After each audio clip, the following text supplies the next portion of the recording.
Okay. Good morning. Thank you, Katie. Thank you all for coming. So today I'm going to be talking about residential wood-burning emissions in Utah's valleys. Specifically, I'll talk about their levels, their contributions to PM 2.5, and how this contribution varies between days where we have a ban on wood burning and days where we have no ban, all of which is essential in determining how important is wood smoke in PM 2.5, which in turn is important for policy and emission reduction strategies. So let me first start with a brief overview on residential wood burning emissions and their role in primary PM 2.5. So in Salt Lake County, residential wood combustion accounts for about 14.3% of primary or direct PM 2.5.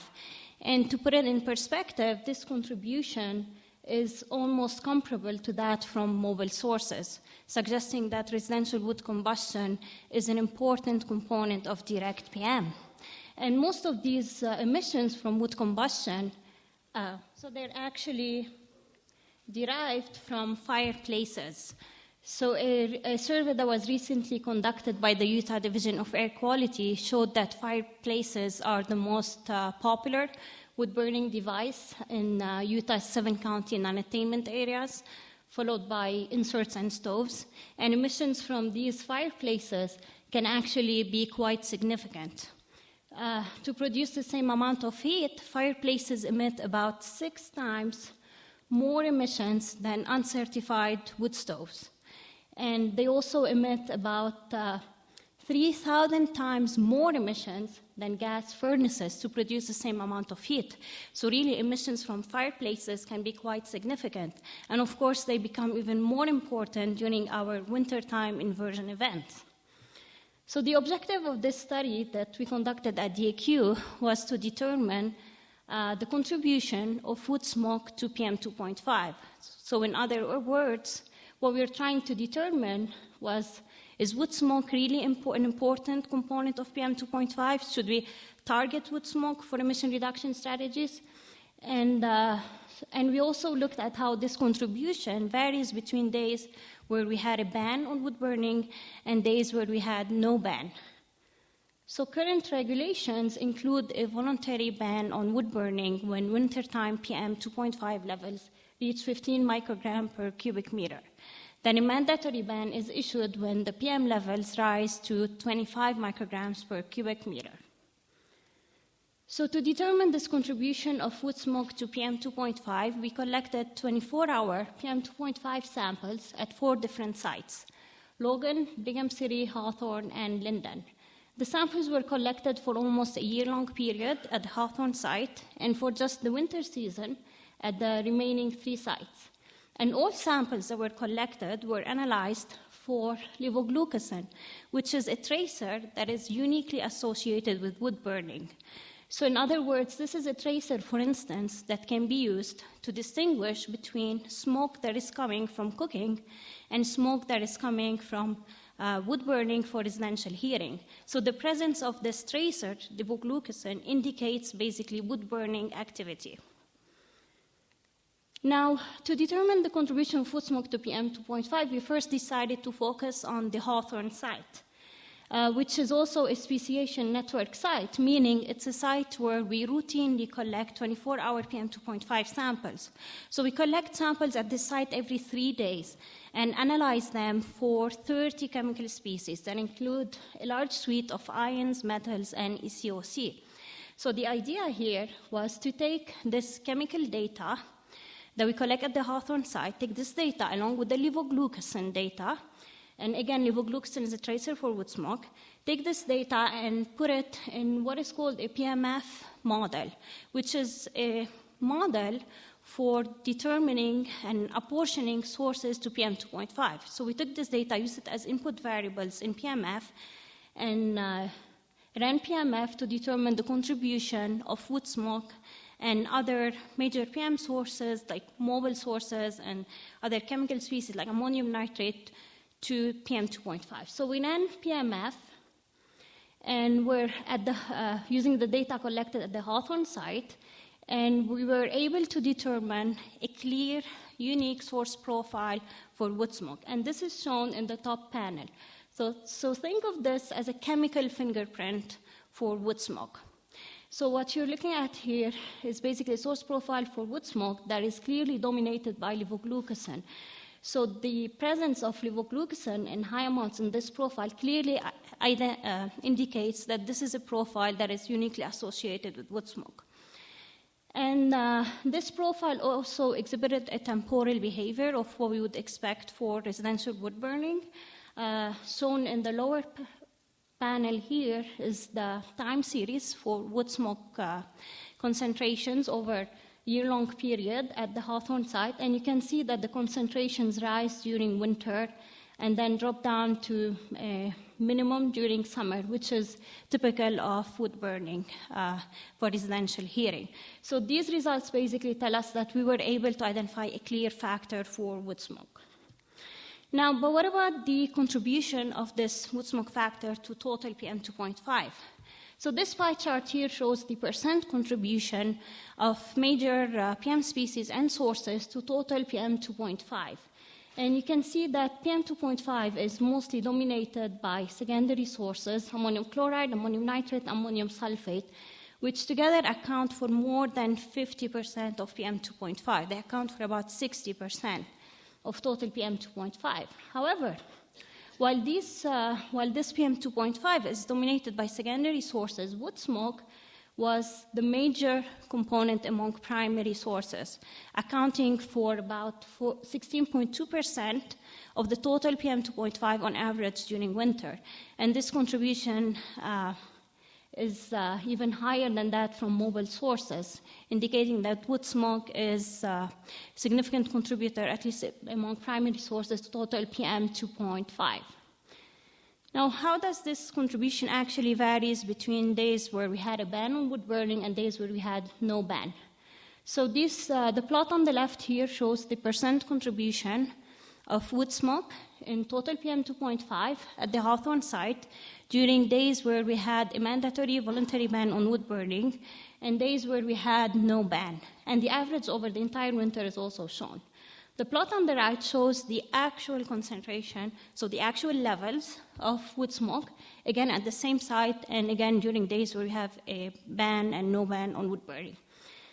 So looking at the plot on the left, you can see that the percent contribution of wood smoke to PM2.5 actually varied from a low of about 6% during mandatory days to a high of about 22% during days where we had no ban.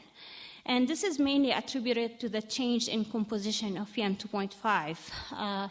During mandatory ban days, which correspond to high pollution episodes, ammonium nitrate becomes a more significant component of PM2.5. And so as the fraction of ammonium nitrate in total PM increases, the fraction of wood smoke actually drops down.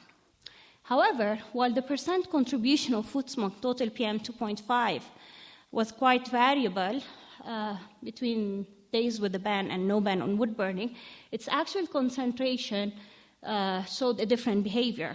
The actual levels of wood smoke during mandatory days were quite comparable to those during no ban days, averaging about 1.2 micrograms per cubic meter. So this basically potentially tells us that there's one, wood burning activity going on during days where we're supposed to have a ban on wood burning, and second, this tells us that wood smoke levels remain significant during no ban days.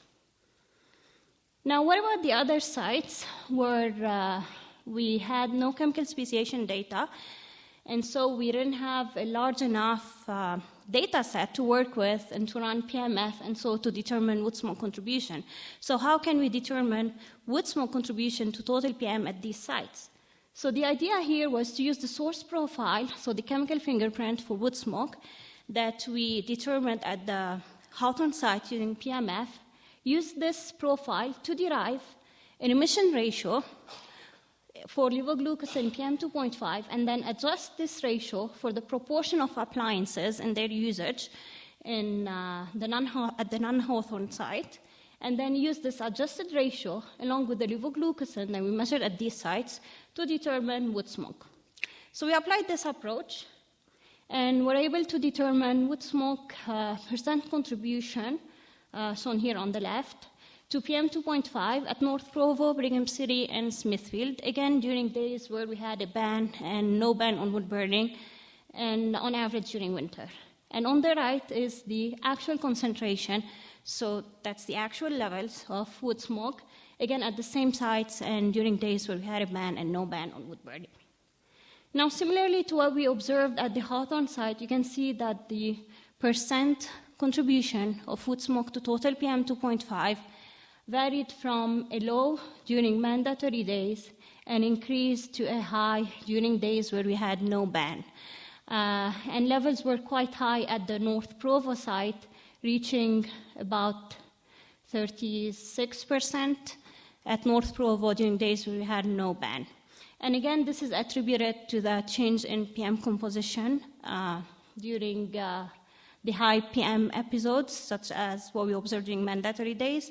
Ammonium nitrate becomes a more important component of PM2.5, so the fraction of wood smoke drops. However, as we observed at the Hawthorne site, the actual levels of wood smoke during mandatory days were overall comparable or even greater than those observed during no-ban days.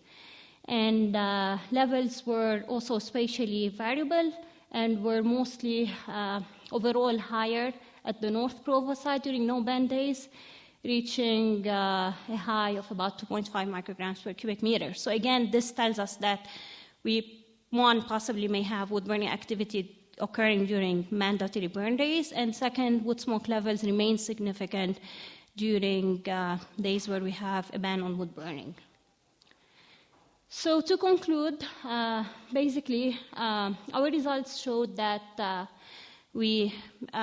wood burning levels remain significant during days where we have a ban on wood burning, and these levels tend to be highest at the North Provo site, followed by Smithfield, Brigham City, and Hawthorne.